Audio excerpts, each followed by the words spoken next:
오늘 말씀은요, 마태복음 11장 25절에서 30절 말씀입니다. 우리 한번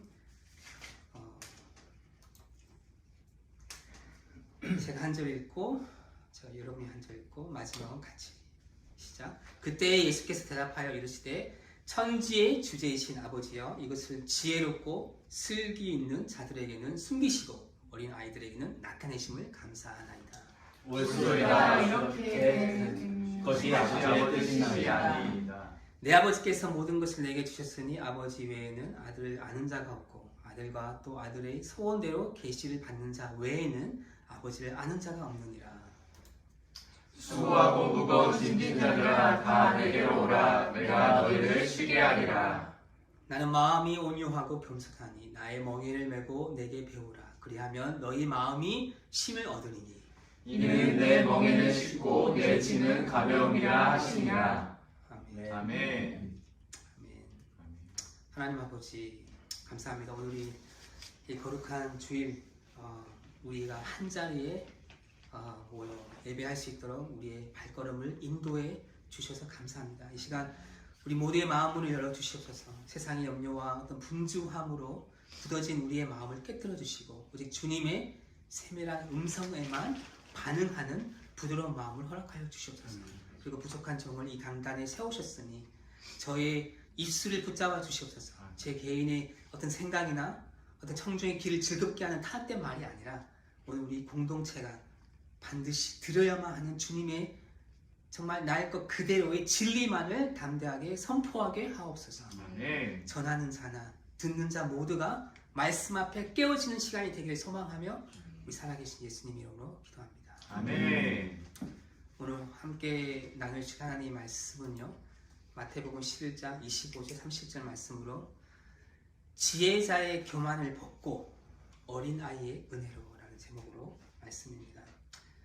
여러분 제가 여기서 제일 나이 많은 것 같은데 오늘 기억하실지 모르겠는데요, 1992년이면 여러분 몇 살이었습니까? 참 1992년 저는 초등학생이세요. 네.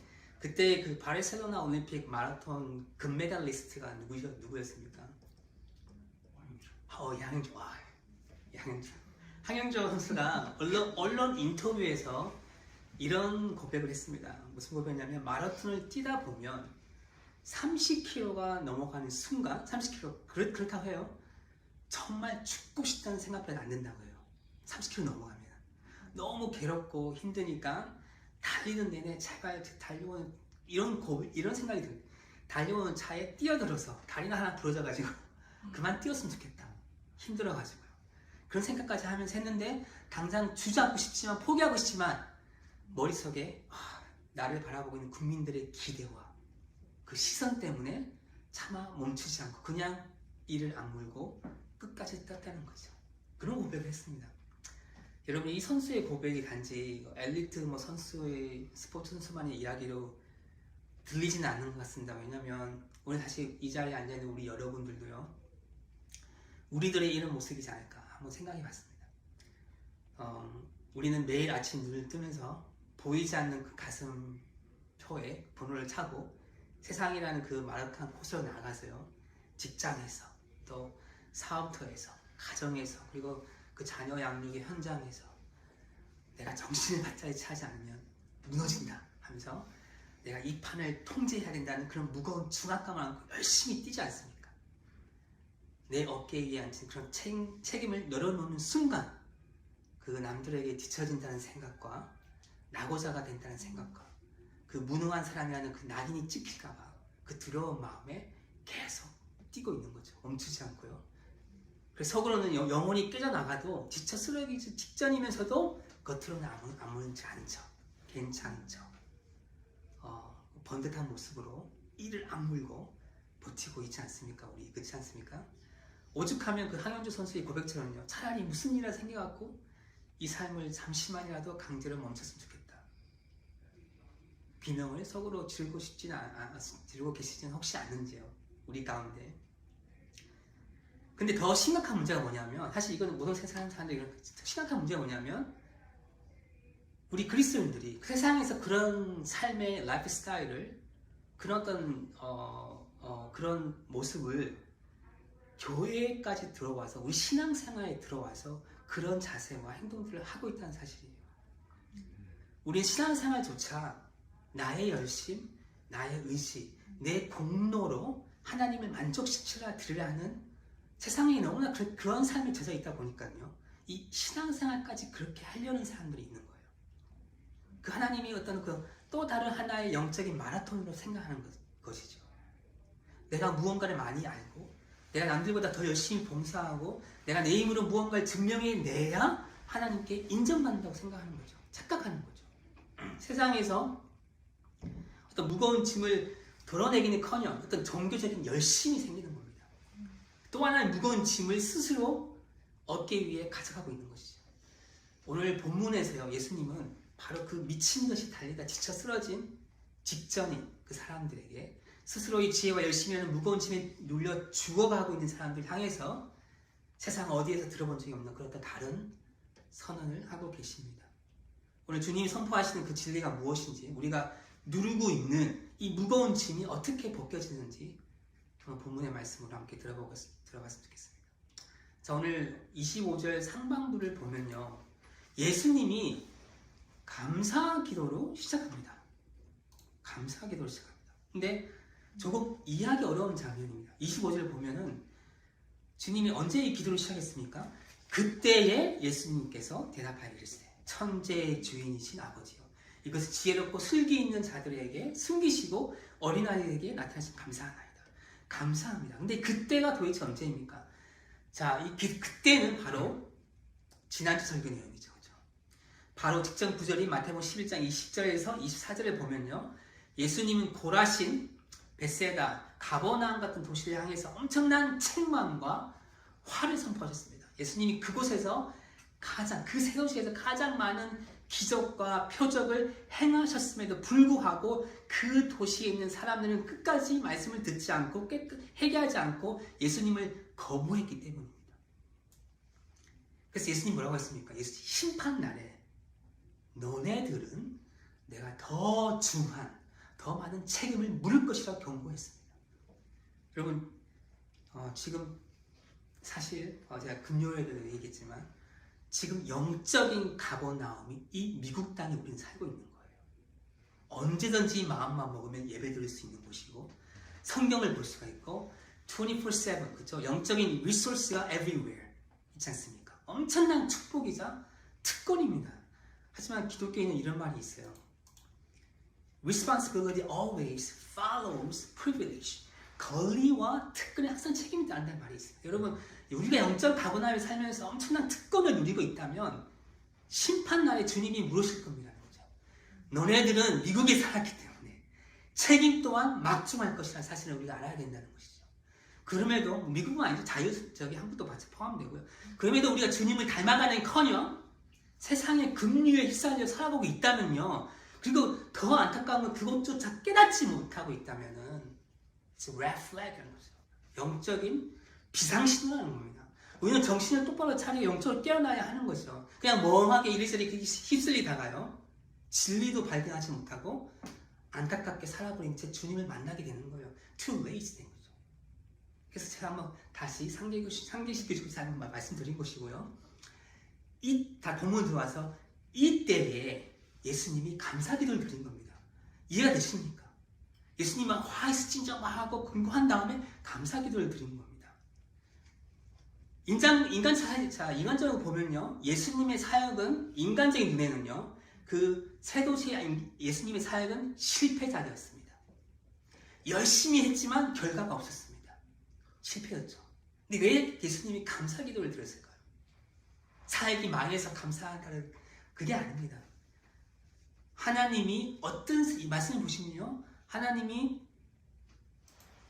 어떤 사람들에게는 진리를 철저히 숨기시고 어떤 사람들에게는 완전히 밝히 보여주시는 구원의 거룩한 법칙을 예수님이 확인하셨기 때문입니다.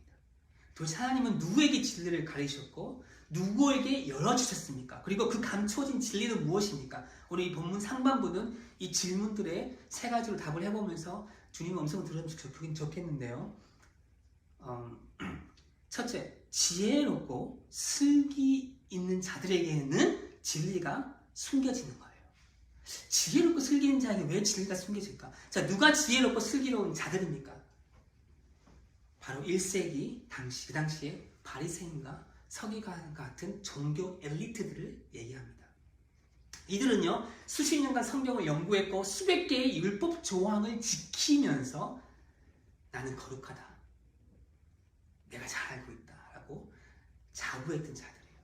원어로 그리고로 슬기는 자를 보니까요, 단순한 지능이 아니라 내 지성을 과신하여 모든 것을 내 통제 아래 두려는 자만심을 나타냅니다. 이 사람들은 자기 자신과 종교적 업적이라는 무거운 짐을 지고 있는 거예요. 내가 이만큼 아니까, 내가 이만큼 행하니까 나는 구원받는다. 이건 뭡니까? self-righteousness, 자기의 아닙니까? 이라는 안경을 끼고 있기 때문에 정작 자기 눈앞에 찾아오신 구원자 예수 그리스도는 보이지 않는 거예요. 알아보지 못하는 겁니다. 본문은 하나님이 진리를 숨기셨다고, 하나님이 진리를 숨기셔서 표현하지만 실제로는요, 그들 스스로의 지성과 교만이라는 안경을 쓰고 있기 때문에 눈을 가려버린 거예요. 그런 사람들에게는 하나님의 진리가 숨겨지는 겁니다. 둘째, 오직 어린 아이들에게만 진리가 열리는 겁니다. 그리고 이 어린 아이들은 누구를 가리키나요? 바로 당시 종교 지도자들이 무식하고 율법을 모르는 가치 없는 자들이라고 막 흉보았던 예전에 가난한 농부나 세리 같은 일반 대중, 어부들, 그런 사람들을 가리키고 있습니다. 여기서 어린아이는 성품이 순진하다는 뜻이 아니라 원어를 보니까요, 자신의 권리를 주장할 수 없고 스스로 지킬 아무런 힘도 능력도 없는 그런 무능한 자들을 뜻합니다. 법적 권리조차 없던 어린아이처럼요, 하나님, 저는 제 힘으로 제 영혼을 구원할 아무런 자격도, 지식도, 능력도 없습니다. 자신의 완전한 영적 파산 상태 인정하고 오직 주님의 도우심만을 구하는 팔복 중에 뭡니까? 생각나는 게 있습니까? 심령이 가난한 자를 얘기하는 거예요. 예수님은 바로 이들에게 하나님의 나라가 열린다고 선포하신 거예요. 예수님은 세상의 기득권과 자기의 의를 무너뜨리시고 가난하고 연약한 자들에게 당신의 영광을 나타내시는 하나님의 구원 방식이 가장 완벽하다고 확인하신 거예요. 그래서 감사기도 드리신 겁니다. 그래서 26절에요, 하나님이 아멘 하신 겁니다. 하나님 앞에 옳소이다, 이렇게 된 것이 아버지의 뜻입니다. 사역은 성공적인 것이었어요. 하나님 눈에는요.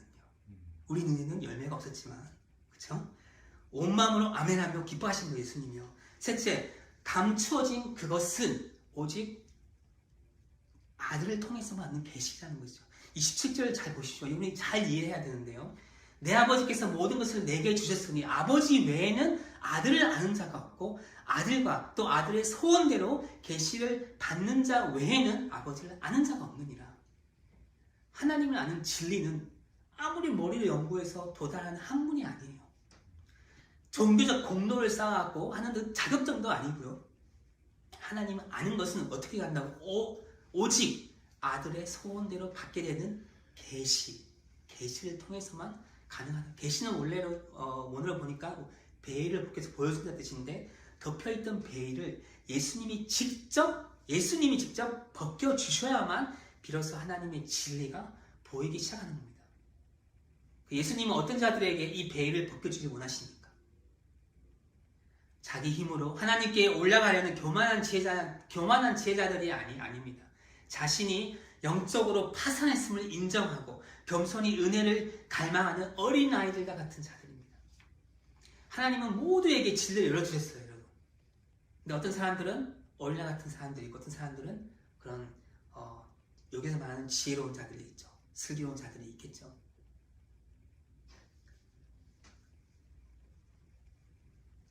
여기서 질문 하나 하겠습니다. 참 진리와 계시를 깨닫고 싶지 않으십니까, 여러분? 여러분, 이 세상에서 주님의 진리를 모르고 주님의 계시를 깨닫지 못하면 어떻게 살아가겠습니까?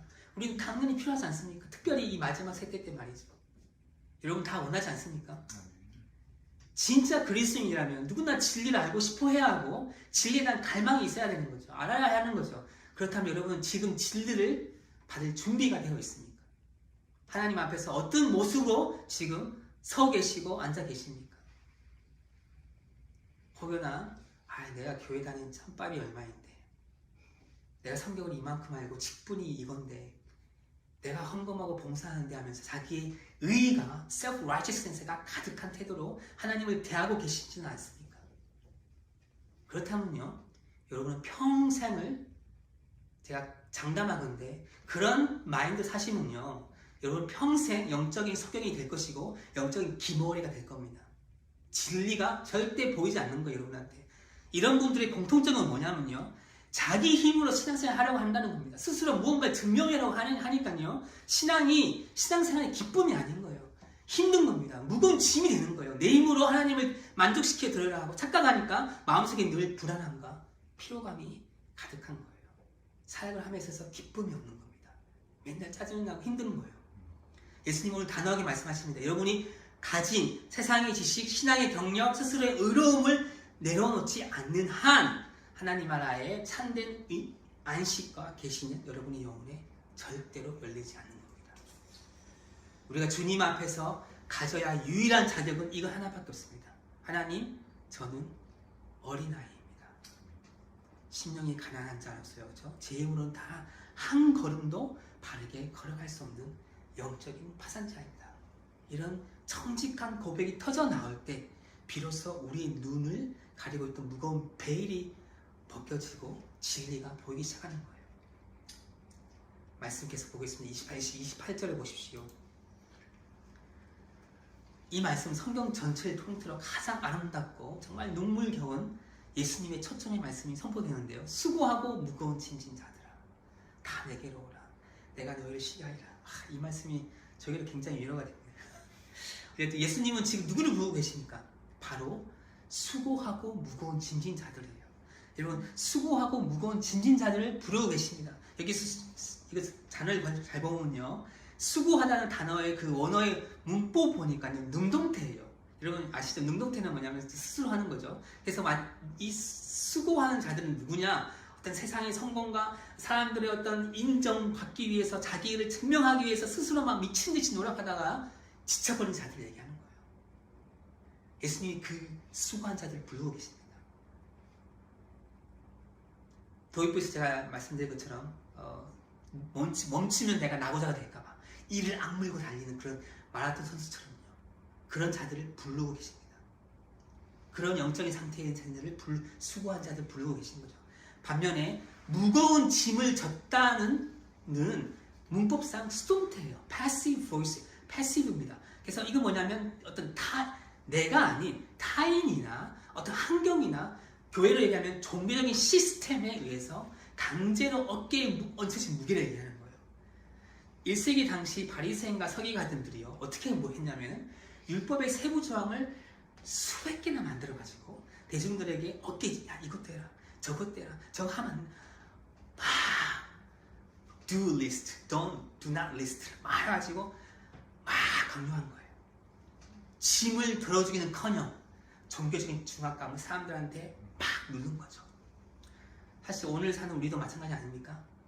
세상이 요구하는 성공이라는 짐, 가장으로서의 책임이라는 짐과 이제 교회 안에서까지 내가 이만큼은 해내야 하나님께 복받는다는 기복적인 신앙관과 종교적 율법주의의 짐에 짓눌려 숨이 탁 막히는 그런 신앙생활을 하고 있지는 않습니까? 그래서 저는 이제 목사로서요, 주님께 드리는 예배 가운데 수많은 어떤 형식적인 규칙이나 법칙들을 다 잘라내고 싶었어요. 실제로 그렇게 하고 있고요. 보시다시피 제가 양복을 잘 안 입지 않습니까? 물론 특별한 절기에는 입으려고 합니다. 예전에 제가 부격자로 사역할 때나 교회 기율과 할 때는, 전도사님 할 때는 교회의 교회 질서가 있으니까 매주 정장에 넥타이 입었습니다. 혹시 아실는지 모르겠는데 예전에 온누리 교회 EM 그 패스터로서 그 마르체 목사님 2년 하시다가 뉴저지에서 교회를 개척하셨어요. 근데 그 개척한 이후에 있었던 일들을 나누셨는데, 방문 성도들이 있죠. 근데 예배 후에 항상 묻으시는 거예요. 목사님, 왜 이 교회는 사도신경을 안 합니까? 왜 이 교동부는 안 합니까? 왜 이것은 없습니까? 왜 저것은 없습니까? 하고 물었어요. 목사님 어떻게 대답했을까요? 네, 저희는 하지 않습니다. 만약 그런 형식이 없어서 예배에 방해가 되신다면 아시지만 다른 교회를 추천해 드리며 대답하셨습니다. 저희 교회도 아시겠지만 굉장히 예배 형식이라든지 순서가 복잡하지 않습니다. 마찬가지예요. 저희는 그 형식이나 규칙에 많은 무게를 두지 않고 뭐 신학적인 거 따지지 않고 정말 중요한 것에 집중하고 싶거든요. 그래서 만약에 앞으로 어떤 그런 진짜 그런 사람들 있거든요. 진짜로 반드시 성가대가 있어야 되는 거예요. 반드시 교동문이 있어야 되고 그런 데서 만났습니다. 예전에 하얀슬 교회에 있더라고요. 그분들은요 이런 교회 있으면 안 되는 거예요. 신앙을 위해서요. 그래서 저도 그렇게 얘기하겠죠. 그게 있는 교회 가서 신앙생활 하십시오. 감사하게도 우리 기독교인이 수많은 종파들이 있지 않습니까? 그래서 선택지가 많으니까 감사한 거죠. 어쨌든 아무튼 예수님은요 우리에게 어떤 시스템이나 종교적인 의식들을 제시하지 않으십니다. 그저 단호하게 말씀하시 뭐라 합니까? 다 내게로 오라. 어떤 제도나 형식으로 오라는 것이 아니라 오직 예수 그리스도라는 인격 자체에게로 오라고 초청하시는 거예요. 그렇다면 왜 우리는 세상의 다른 곳이 아니라 오직 예수님께로 가야만 참된 평안과 쉼을 얻을 수 있습니까? 자기 힘으로 인정받으려 애쓰고 수많은 규칙을 지키려다 무너진 우리가 왜 주님께 가야만 하는 겁니까? 그 이유가 29절, 그 이유가 나와 있어요. 29절 상반절에 보시죠. 29절 상반절에 뭐라고 합니까? 왜 예수님께 와야 하느냐면 나는 마음이 온유하고 겸손. 예수님이 자기 입으로 하니까 좀 나는 온유하고 겸손하니. 여러분 예수님이 누굴 생각하고 한 말씀이냐면 당시 바리새인들과 지도자들은 되게 거만했습니다. 그래서 사람의 연약함을 보면서 비우셨어요. 막 판단하고 핀포인팅하고요. 막 이것 못 지키면 막 정죄했습니다. 바빴어요. 그러나 반대로 예수님은요 스스로를 온유하고 겸손하다고 말씀하십니다. 제가 온유 이전에 수차례 설명했듯이 온유함은 힘이 없는 사람이 아니고 약한 사람이 아니라 모든 권능과 파워를 가졌음에도 불구하고 그 연약한 자들을 품기 위해서 그 힘을 완벽하게 통제하시는 어떤 따뜻한 절제를 얘기하는 게 온유입니다. 겸손함은 예수님은 하나님의 보좌를 다 버리고 완전히 이 비참한 인간의 자리에 내려오신 예수님만큼 예수님이 겸손의 완벽한 표준이 하시지 않습니까? 온유하고 겸손하신 주님은 당시 사람들이 지고 있던 짐이 얼마나 무거운지 다 아셨거든요. 불쌍해 보였던 거예요. 바리새인들이 만들어 놓은 수백 가지, 수천 가지 종교적 그 쳇바퀴 위해서 얼마나 지쳤는지 그 중압감 속에서 얼마나 비명을 지르고 있는지 다 알고 계셨어요. 주님은 그들을 정죄하지 않으시고 그저 감사함을 선포하시는 거예요. 내게로 오라. 내가 너에게 참된 안식을 주리라. 오늘 우리에게도 동일합니다. 여러분 스스로를 잘 살펴보세요. 세상 나가면요 성공해야 한다. 그런 게 있지 않습니까? 멈추면 낙오자 된다. 내 힘으로 버텨야 하면서 무거운 멍에를 쥐고 일주일 내내 피를 토하듯 달리지 않습니까? 더 안타까운 건 세상에 그렇게 살다가 교회에서 와서 또 그런 방식대로 사는 거죠. 그 종교적 짐을 더 어깨에 올리고 산다는 겁니다. 내가 더 기도해야 하나님이 예뻐하시겠지. 내가 더 섬겨야 예뻐하시겠지. 내가 더 봉사해야 더 벌 더 안 받겠지. 더 사랑하시겠지. 내 힘으로 거룩해져야겠지 하면서 내 의지와 공로라는 무거운 멍에를 또 스스로 짊어지고 불쌍하게 허덕이고 있는 그리스도인들이 있다는 겁니다. 오늘 주님은 그런 우리를 향해서 단호하게 그러나 너무나 온유하게 말씀하시는 거예요. 사랑하는 내 딸 아들아 그 종교적 쳇바퀴에서 이제 내려와라. 내 힘으로 나를 만족시키려 하지 말고 내 힘으로 내 인생을 통제하는 그 교만한 지혜자의 무게를 내려놓아라. 그 무게는 내가 감당할 수 있는 것이 아니다. 그리고 갑자기 너무 화가 나가지.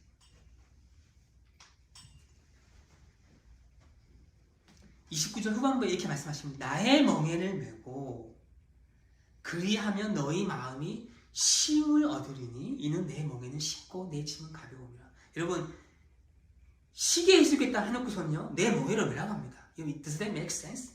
make sense 되냐? 이해되시나요? 짐을 벗겨주셔야지 왜 또 멍에를 메라고 하십니까? 근데 여러분이 1세기 그 당시 그 팔레스타인의 농경 문화를 알면 이 말씀의 놀라운 비밀이 풀립니다. 여러분 그림을 한번 보십시오. 이게 무엇입니까? 그림 보시면 위쪽이 바로 그 결이 멍에라고 하는 겁니다. 아래 그림이 이제 이 멍에를 메고 두 마리 소가 함께 밭을 가는 모습이에요. 당시 유대 지역에서는 소에게 멍에를 씌울 때 경험 많고 힘이 센 엄마 소와 아직 힘을 쓸 줄 모르는 어린 소를 한 멍에로 묶어서 밭을 갈게 했습니다. 그래서 여러분이 이제 여러분 멍에를 메고 밭을 갈 때 실제 질문해 볼게요. 실제 거친 흙을 갈아엎고 무게를 다 견뎌내는 것은 누굽니까 여기서? 바로 힘센 어미소예요. 그럼 옆에 있는 어린 소는 뭐 하는 거죠? 그냥 엄마 소의 보폭에 맞춰 발만 맞추면 되는 거예요. 힘은 어머니가 다 쓰고 공로는 같이 인정받는 게 바로 그런 말. 예수님이 말씀인 나의 멍에가 바로 이거예요. 내가 다 할 테니까 너는 그냥 따라와라. 이겁니다. 주님은 우리 보고 혼자 인생의 짐을 다 짊어지라고 하지 않았어요. 내가 너와 함께 멍에를 내가 매겠다. 내 인생의 진짜 중압감과 죄의 무게, 율법의 무거운 짐은 내가 다 짊어질 테니까 너는 그저 나와 함께 발 맞추어 걸어오기만 해라. 이거예요. 30절에 예수님의 멍에가 가볍고 쉬운 이유가 그 무게의 99%를 주님이 대신 지고 가시기 때문입니다. 예수님은요 1세기에 지치고 고난 이스라엘 백성들에게 이렇게 선포하시는 겁니다. 제가 한번 풀어서 봤어요. 바리새인들과 서기관들이 너희 어깨에 얹어놓은 수백 가지 율법과 율법의 짐과 전통의 굴레를 이제 내려놓아라. 너희의 행위나 종교적 열심으로는 결코 하나님께 도달할 수가 없다. 이제 그 가혹한 율법의 멍에를 벗어버리고 나에게 오라. 내가 너희를 대신하여 율법의 완벽한 의를 이루고 너희의 죄와 무거운 중압감을 다 짊어질게. 너희는 더 이상 거룩해지기 위해 피 흘리며 쳇바퀴를 돌 필요가 없다. 그저 온유하고 겸손한 나에게 매여 나의 은혜 안에 거하며 나와 함께 발을 맞춰 걸어가기만 해라. 이렇게 말씀하시는 거고요. 오늘날은 과연 우리에게 실제로 또 예수님 십자가 지심으로 율법 완성하지 않습니까? 그렇죠? 오늘날 우리들에게는 이렇게 말씀하시는 것 같습니다. 제가 한번 적어봤어요. 사랑하는 아들, 딸들아, 성공해야 한다. 성공해야 한다. 멈추면 나고 한다. 내 힘으로 증명해야 한다. 세상적인 마라톤의 멍에를 이 신앙생활까지 가져오지 마라. 내 힘으로 거룩해져야지. 내 열심으로 하나님 만족시켜 드려야지 하며 자기 힘으로 하나님 일을 하려고 하고 자기 의를 세우려는 종교적 자만심의 멍에를 벗어버려라. 이 말은 다르게 이야기하면요. 지금까지 예수님이 마태복음에서 계속 해오던 말씀 메시지인데요. 너의 인생의 운전은 내가 할 테니까 핸들을 내려놓아라. 너는 그냥 패스ഞ്ച러 시트에 앉고 구경만 해라. 왜 그렇게 너가 무리하게 운전하라고 하느냐? 내 힘으로 삶을 통제하는 그 교만한 시도를 멈춰라. 내 인생의 진짜 중압감과 죄의 무게, 미래에 대한 불안은 내가 십자가에서 이미 다지고 고통받지 않느냐? 너는 그저 나와 함께 은혜의 결의의 멍에를 메고 내 보폭에 맞춰 내 곁에서 발을 맞춰 걸어가기만 해라. 그것이 너 영원히 살 수 있는 유일한 참된 안식이야. 그렇게 우리에게 말씀하시는 겁니다. 말씀 맺겠습니다. 오늘 본문을 통해서요. 예수님 두 가지 핵심 진리를 하나의 완벽한 논리를 우리에게 선포하고 계시는데요. 첫 번째, 영적 상태. 여러분, 하나님 나라는요. 오직 어린 아이들에게만 열립니다. 스스로 지혜롭다 여기면서 내 지식, 내 경력, 내 의로움에 안경을 쓰고 서 있는 지혜자들, 교만한 자들에게는요. 하나님의 진리가 절대로 밝혀지지 않습니다. 진리는 내 머리로 파헤쳐서 얻어내는 학문이 아닙니다. 그럼 어떤 사람에게 진리와 계시가 열립니까? 오직 하나님, 저는 제 힘으로 단 1%도 스스로 구원할 수 없는 영적 파산자, 심령이 가난한 어린아이와 같은 저입니다. 이런 정직하게 고백하여 엎드리는 심령이 가난한 자들에게만 예수님께서 친히 그 베일을 벗겨 하나님을 아는 영광을 보여주시는 거예요. 두 번째, 연결과 결단. 세상의 방식을 버리시고 은혜의 멍에를 메십시오. 여러분, 바로 여기서 첫 번째 진리와 두 번째 진리가 연결되는 겁니다. 왜 우리의 신앙생활과 인생이 그토록 피곤하고 무겁습니까? 우리가 하나님 앞에서 어린아이가 되지 못하고 여전히 내 힘으로 나를 증명하려고 했던 교만한 지혜자로 살아왔기 때문이에요. 내 힘으로 증명해야 된다. 내가 더 노력해 성공해야 된다. 멈추면 나간다. 그 세상의 어떤 마라톤의 그런 정신을 신앙 안으로 그대로 가지고 들어와서요. 내가 더 열심을 내야 내 힘으로 거룩해져야 하나님께 인정받겠지 하며 스스로 자기 의를 하는 self-righteousness 하는 그런 무거운 종의 짐을 지고 달렸기 때문입니다. 내 힘으로 하나님을 만족시키려 했던 그 교만함이 바로 우리를 지치게 만든 진짜 원인이었던 거죠. 오늘 주님은 그 교만하고 무거운 그 왜 솔로 몽에를 메고 지쳐있는 우리를 향해 선포하시는 거예요. 사랑하는 아들 딸들아, 내 힘으로 너의 힘으로 나를 만족시켜야 했던 그 종교적인 쳇바퀴에서 이제 내려와서 너의 힘으로 너의 인생을 통제하는 그 교만한 핸들을 내려놓고 이제 나에게 와서 나와 함께 은혜의 결의 멍에를 매라고 초대하시는 겁니다. 그리고 세상이 말하는 자격과 성공이라는 무거운 멍에를 이제는 내려놓아야 합니다. 그리고 내 힘으로 거룩해지려 했던 어떤 그런 교만한 종교적 멍에도 오늘 십자가에서 내려놓기를 원합니다. 주님 앞에 우리의 빈잔을 정직하게 들고 나가시다. 주님, 저는 약하지만 주님이 나의 강함이 되십니다. 쓰러진 나를 세우시고 내 텅 빈 영혼을 채워주시는 예수 그리스도가 나의 모든 것이 되시다. 이런 고백을 담아서 우리 함께 찬양하며 결단의 기도로 나아가기 원하는데요. 우리 다 같이 일어서서 약할 때 강함 되시는 정말로 우리가 이 찬양으로 고백할 때 내가 정말 약하지만 주님이 나의 강함이 되시고 내가 쓰러질 때 내 텅 빈 영혼을 채워주시는 예수 그리스도가 나의 모든 것 되시다는 이 고백을 담아서 우리 찬양하며 결단의 기도로 나아가기 원합니다.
강함이시고 주님만이 우리의 모든 것 되십니다. 그동안 얼마나 우리가 외롭게 우리의 인생의 멍에를 혼자 메고 우리의 열심으로 달려오셨습니까? 정말 우리가 지친 몸과 마음으로 내가 내 삶을 통제해야 된다, 내가 내 힘으로 하나님을 만족시켜야 된다는 그런 어떤 스스로 채찍하며 살고 있지는 않았습니까? 주님이 오늘 말씀하십니다. 사랑하는 내 딸아 아들들아, 이제 그 무거운 멍에를 내려놓고 홀로 걷는 것이 아니다. 내가 너와 함께 멍에를 메고 있고 내 삶의 무게는 내가 지고 갈 테니 너는 그래서 나와 발을 맞춰 걸어가자. 이 시간 우리가 마음에 손을 얹고 정말 내 인생의 핸들을 주님께 완전히 내어놓습니다. 주님이 내 인생의 핸들을 잡아주시옵소서.